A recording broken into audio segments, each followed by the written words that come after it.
SpartanNerd here, and today I'm going to talk about the Retro Cardback G.I. Joe Classified Beach Head. Now, you started seeing these last year sometime. I started seeing them like at Walmart hanging on the wall. I was like, what? We can get G.I. Joe Classifieds now that are cheaper in the toy department aimed at children with the Retro Cardback, and it looks like the packaging from the 80s. Well, I mean, I never have bought one. I see most of the ones I've seen have been like Lady J, and they've been mostly Lady J and Scarlet actually. And you know, it seems like female figures just don't sell, right? But Beachhead, I actually wanted Beachhead for a while, and then I went to LT Toys and Games in Columbia, and I picked this up, and then you know, and so here we are.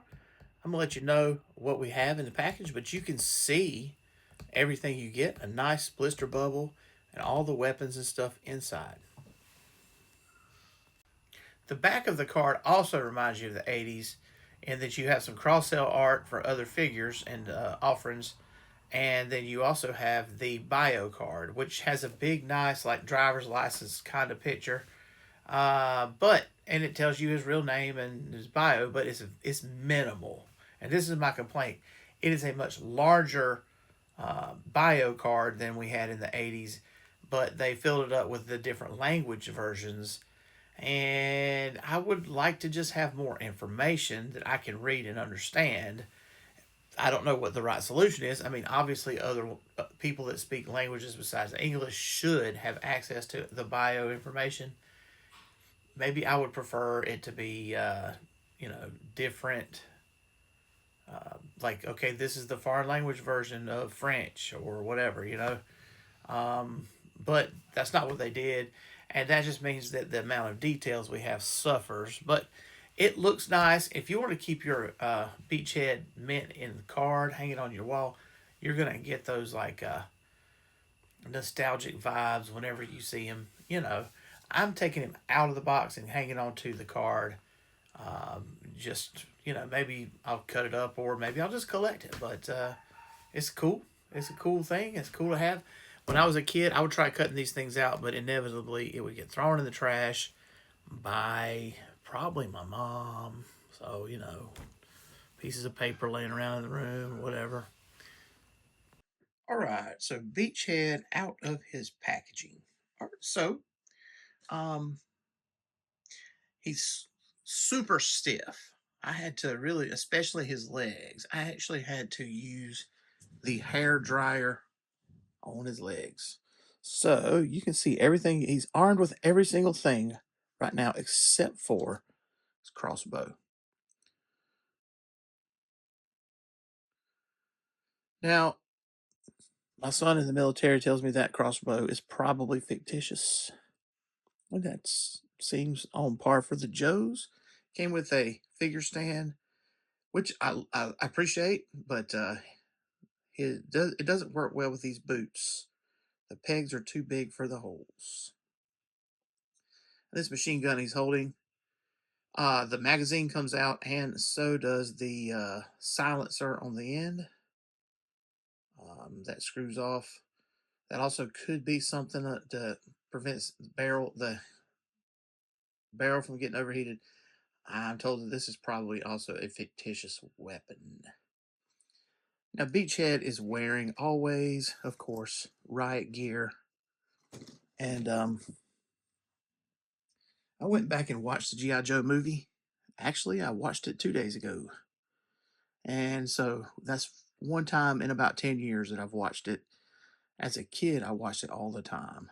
Beachhead is training the rawhides, and my favorite scene is when him and Jinx get into training and he cusses at her. Then she kicks his butt. So with the blindfold. I also love the other things, and I had forgotten about Chuckles. So that's one of the rawhides I'll have to get. So he has all the articulation you would expect. I'm gonna take the gun off. I'm gonna also take off. I'm going to. So he has this. I'm told this is a bandolier. It's not the same kind of bandolier I think of course, that has the shells going around.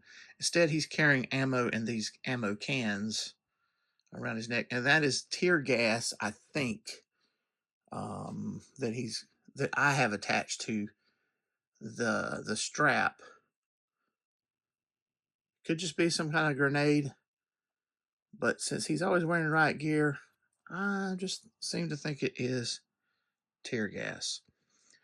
Um, this is a nice little piece. I wish I had a little more color on it.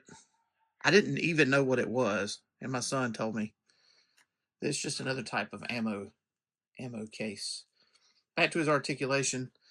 The legs were very loose. Like I said, he's got double jointed knees, but the top knee joint on his right side does not want to move easily. That's where I use the hair dryer. Now his left side doesn't have a problem with that. These hands are very rubbery, so he can hold things, but he didn't come with any other hands. And I believe these retro card backs are a way of giving us the same figure, but with less articulate, not articulate, less accessories, maybe less paint apps. But they could not be chintzy on Beach Head, could they? We all know what he's supposed to look like. Of course, you could make an argument that his vest is painted, and he's probably molded in this green plastic, and they painted his eyes on. Of course, camouflage pants. So that's brown pants with green splotches. So it's not tremendous paint apps on this, is it? He's got the butterfly joints. You could take this armor off. I do not want to. This is what Beachhead's supposed to look like. You can take it off though, and he's just wearing a green jumpsuit underneath there, always with that ski mask on. Kind of makes him look like a perp too, doesn't it? There's a backpack I've taken off. Has no paint, and it doesn't give you options to do anything with this. This is pretty much exactly what a vintage G.I. Joe backpack would look like. You can note that the arrows for the crossbow are molded into it.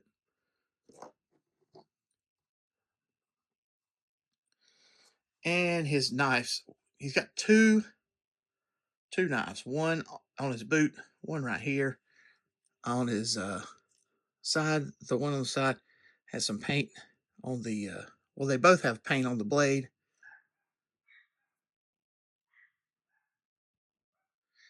Not a whole lot of difference in G.I. Joe knives. So here I have Beachhead inspecting the rawhides.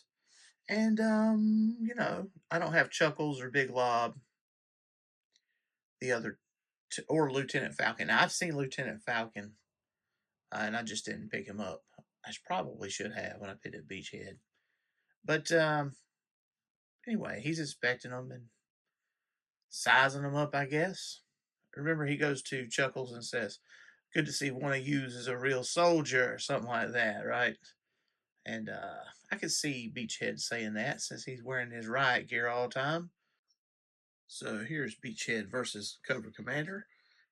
This crossbow seems to be obviously a fictitious crossbow. It seems to be undersized. I looked up on the internet, like, what did the vintage figure come with? He did not come with a crossbow like this. It was evidently molded into his backpack. So, what is molded into this backpack is the arrows. Now, this looks um, like a rocket of some kind, but it was said on the internet that it was a mine detector. So it could be a mine detector, I guess. I don't know what mine detectors look like. You can see I have the machine gun tucked in there. And this machine gun is a not fictitious, actually. It is the Demro XF7, which is not a military gun. Evidently, it's more of a police gun, which goes with the like riot gear theme that Beachhead has.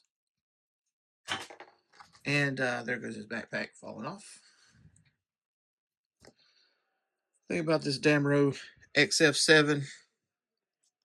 You remove the muzzle, and you also have a magazine that's removable.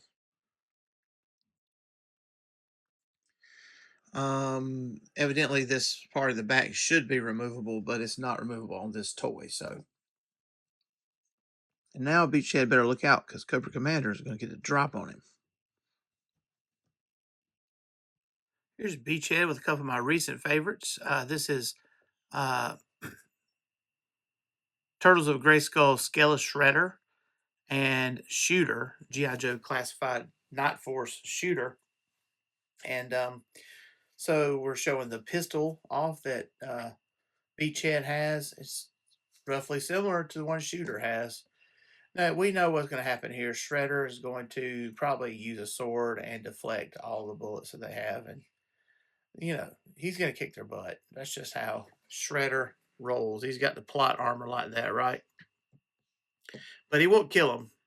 He'll just mutate them or something. So here's my what do you get in the package thing. I usually do that first. This time I showed you him posed like on the card back, fully armed. But I would like to offer the rating. So and only oh yes, I'm not showing the tear gas grenades because they keep falling off anyway. But so they're in a box. But what do I rate Beachhead here? This is Retro Cardback, G.I. Joe Classified Series Retro Cardback Beachhead. So I think his sculpt is pretty terrific, and they did an effective job with the paint. It's not like this figure saturated with paint, like say recently I reviewed Zorana. But there is a lot of paint on here. Now those camouflage pants are quite similar to Sergeant Slaughter's. I just looked at them. So there's some shared design elements going on here, but okay, so and I kind of think that the G.I. Joe Retro Cardback series is meant to be like a cheaper version of G.I. Joe Classified series, but I don't feel like I was shortchanged at all on this figure. He came with lots of accessories, and he feels just as well sculpted and just as well painted as any of the mainline regular in the box ones. Plus, you have the whole nostalgia effect of that card back looking like it does. About the card back, I didn't point out a couple things. I mean, it does have cross sale. I believe it is showing Snow Job and the diver. They have a diver, like a general guy. I'm not certain on those, but so I wish that, I mean, I realize they've got a multilingual audience. I wish the bio had more meat and taters in it. Instead, they opted to just give us the same thing in 5 different languages. But if they're selling them 5 different languages of populations, then everyone deserves that, right? His sculpt is good. His paint is good. He does have an articulation issue with his knee.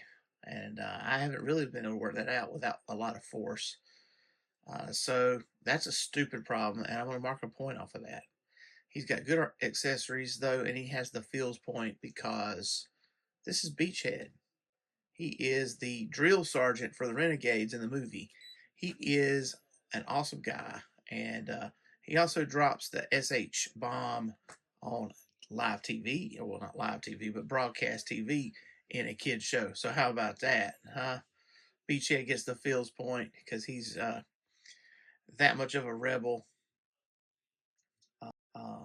And it showed that Hasbro was really pushing the limit back in the 86, 87 era of toys and cartoons, right? So 4 out of 5. Do you agree or disagree? Let me know in the comments. Hey, like, subscribe, and go read the blog also.